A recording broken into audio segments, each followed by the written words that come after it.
A couple weeks ago, I was leading a retreat for CEOs, and I was preparing for the retreat. I got notice a few days ahead of time that the person that was coming in the day before me was a Harvard professor, West Point grad, an all around powerhouse. They were flying him in, and I was supposed to go the next day. So if you want to see Diana Hill engage in some unwise efforts, give her a reason to compete. It was not pretty. All of a sudden, I started rehashing my whole bio to make me sound more impressive. I started going into my slides and adding all sorts of citations to beef up my slides, overcomplicate things. And then when I arrived, I was so in drive and anxious and there to beat the Harvard guy that I lost track with the reason why I was there in the first place, which was to help leaders use wise effort. Wouldn't the world be a greater place if our leaders were engaging in wiser efforts, if they were curious, open, and focusing their energy where it matters most? Well, guess what? I was not focusing my energy where it matters most because I was attached. Attached to control, attached to approval, attached to status. And I know that I am not alone. I know that you get attached as well. This idea of experiential attachment is a newer concept in clinical psychology. I'm working on a paper right now that we just submitted with Joseph Sorochi and Stephen Hayes and a number of other researchers on this concept of experiential attachment, but it's also been around for eons in the field of Buddhism. So today I'm going to talk all about attachment, how we get attached, why we get attached, and how to do things differently, how to stop chasing things that make you miserable. Let's do it. So maybe you're not chasing after a Harvard professor, but maybe you are doing some other forms of experiential attachment. So according to Joseph Sorochi, experiential attachment occurs when you have harmful pursuits of comfort, approval, competence, status, and control. Think about those social media likes you are going after. Are you trying to seek some kind of approval? Maybe at work, you are attached to appearing as competent. Maybe there's some kind of status symbol that you are seeking out with your car or your clean house, or maybe even control. You're attached to controlling other people. You're attached to controlling uncontrollable situations. And you may hear yourself saying things like, I'm putting a lot of effort into getting people to like me. I can't stop checking my social media. Or maybe you're trying really hard to fit in. You want to fit into that parent association meeting, but the harder you try, the more left out you feel. This is attachment. And what this all has in common is that it is a cycle. You chase after something that you think will make you feel good, and sometimes it works for a short term. The person that you are craving attention from gives you a text back and you feel a little bit of relief. Maybe you get praised for your achievement and you feel a little lifted, or you get those likes that you wanted to get on your post and you feel, I'm liked. But the problem is it doesn't last. And what's worse is that it sets you up for a loop where you need more and more of these little hits all day long just to feel okay. And then the things that once satisfied you don't give you the same buzz anymore. There's some neuroscience to this, which Joseph Sorochi talks about in this paper we're working on, and it's called the incentive sensitization theory of craving. So there's two systems at play here. One is your wanting system, which is driven by dopamine. We all remember that fabulous book by Anna Lemke, Dopamine Nation. One of the first interviews I did when I went on a solo podcast was hers. The wanting system, it gets sensitized over time. So it's easier and easier to trigger. You want more and more. And then you have the liking system, which is your hedonic pleasure-based system that adapts downward. You need more and more stimulation to feel the same level of enjoyment. You want more, you like less. So here's how it goes. When you have low wanting and low liking of something, you feel indifferent. This is how I feel about Sour Patch Kids and any kind of sour candy. I don't really want it and I don't really like it. So when it comes in with the Halloween candy, no interest. I'll leave it there. It's kind of blah. But when you have a lot of wants, but you don't like it that much, you chase after things in an addictive way. Okay, so here's Reese's Buttercups in that Halloween bag. I want them, but then I eat them And I remember I don't really like them that much, right? But then I want them more. The key, the sweet spot, is when you want things less and you like them more. That's where you're going to experience enjoyment. I don't really have that craving, wanting feeling, but when I'm experiencing it, oh, I really like this.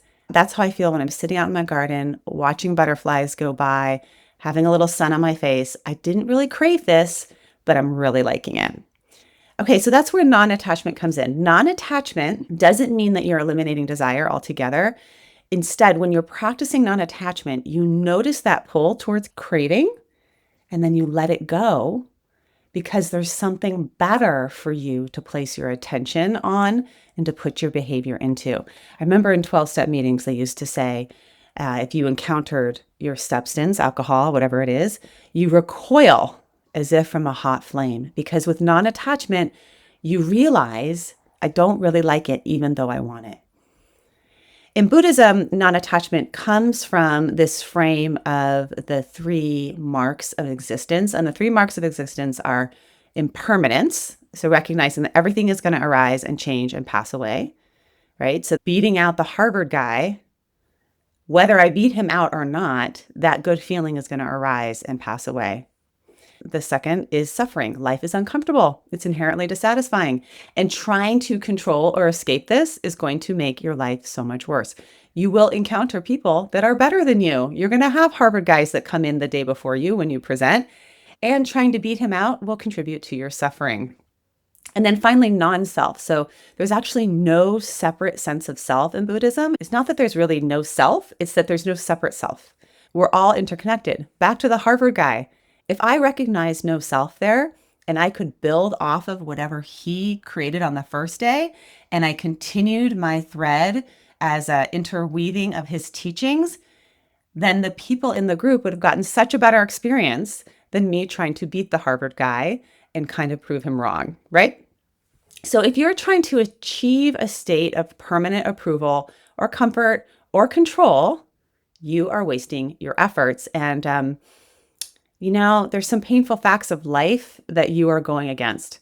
Here's one painful fact of life that I am learning and have learned many times, but the more you put yourself out there, the more you will learn this painful fact. It will be right in your face. Painful fact number 1, not everyone is going to like you. My spiritual coach who works with me, Ann Vandewater, made me repeat this out loud to her 10 times. Not everyone is going to like my book. Not everyone is going to like me. It's not going to resonate with everyone. Not everyone is going to like you. Repeat it 10 times. It's good exposure. Number 2, another painful truth. Are you ready for it? You won't get everything you want. This is one of Francis Weller's gates of grief. You're not going to get everything you want, right? This is the wanting, liking thing, especially if you keep on wanting more and more. You're really not going to get everything you want. And there's a little bit of grief to that. It's a little bit of non-attachment, letting go, right? And then the third painful fact of life I want you to know and remember and drill in is that trying harder doesn't necessarily make things better. I actually had a friend of mine who is a CEO that was at the event that I was working hard to impress at, who said to me in a very tough love way, when you are trying too hard to impress, you're not that impressive.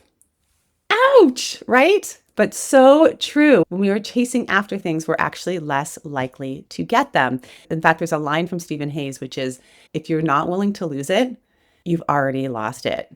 Think about that. The more tightly you cling, the less likely you are to actually experience the thing that you're chasing. When you are caught in clinging and craving, you're not present. You're stuck in a story about what's coming next. And when you are caught in clinging and craving, when you're attached to everyone liking you, you become inauthentic. You lose your point. I was missing out on teaching what I needed to teach when I was so stuck in getting the CEOs to be impressed by me. So attachment steals the joy of the present moment from you. It steals the liking because you're so caught up in wanting. And it can push your behavior around in ways that lead you off track from how you really want to be. So I'm going to share with you 3 levers that you can pull. 3 levers to help you get out of the trap of wanting more and liking less. This is how you unhook from attachment and you get a little bit more freedom and ease. So think about something that you are attached to, an outcome you're attached to. Maybe it's having somebody like you, it's having some kind of performance outcome, it's your book doing well, it's your birthday party being attended, it's your event being successful, whatever it is, something that you feel that kind of like clinging quality to. And the first thing that I want you to do is to become what Buddhists call disenchanted. Become disenchanted. Disenchantment is noticing the experience of dissatisfaction that comes from chasing. It doesn't feel good. Yes, you want it, but do you really like it when you get it? Is it truly satisfying for you? I'm not sure about that. Jed Brewer writes in his book, The Craving Mind, he says, if we pay careful attention, we realize that the act of giving into craving rarely feels as good as we expect it. In fact, the act of indulging often carries its own form of suffering. When you feel a pull to check your likes on social, when they're up, you feel bad because you feel like you have to keep them up. When they're down, you feel bad because now you feel like you have to bring them back up. If they're the same, you feel bad because you wonder, do I have any relevance? Am I gaining any steam? Right?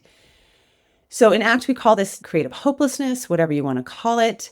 What you are doing when you practice disenchantment is you are creating a new relationship between the thing that you crave and actually associating it with dissatisfaction. This shift in relational frame theory is called transformation of stimulus function. You're learning to see the same cue, like a like on social media, not as a reward, but actually linking it to suffering. And that shift opens space for flexibility for something that you really like to come in. Okay, so it's not that your drive is the problem, it's the attachment to how you might be perceived that's the problem.